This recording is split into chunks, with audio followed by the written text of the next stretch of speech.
coastal town of Bermagui has offered the Livingston family a fresh start.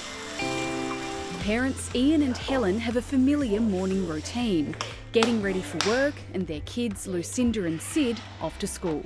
Mom, did you take my $2 out of my lunchbox? But this hasn't always been home. It was further inland in Cobargo, where everything they used to own was destroyed in last summer's bushfires.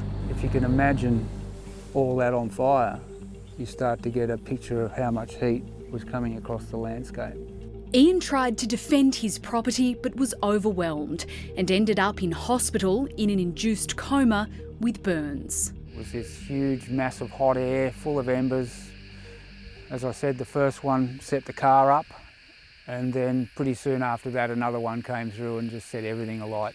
His experience is reflected in the artwork of his daughter, who's worked with her classmates at Cobargo Public School to write and illustrate their own book about the fires. When my dad saw that page, he could really relate to that because at the time he didn't. It was he said it was like a really dark, hot wind that sort of just blew over, and it was more like a monster than the fire that you'd usually think about. Between them, the students in this Year 5-6 class have lost family members as well as homes and much loved pets.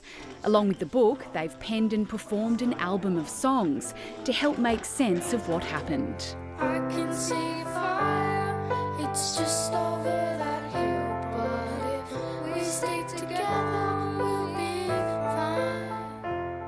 It was sort of about what happened on the bushfires with my dad, and I remember my dad saying, if we stick together, we'll be okay. In a year when COVID-19 put even more pressure on their schooling, healing has been a priority.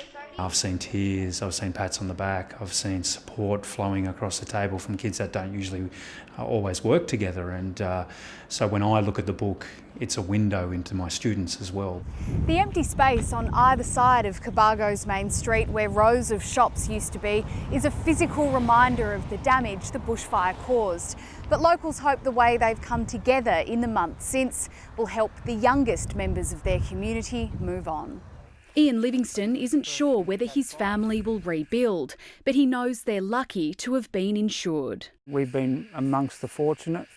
The charity of the world at large, the government, everything has helped us to move on, rebuild and keep going.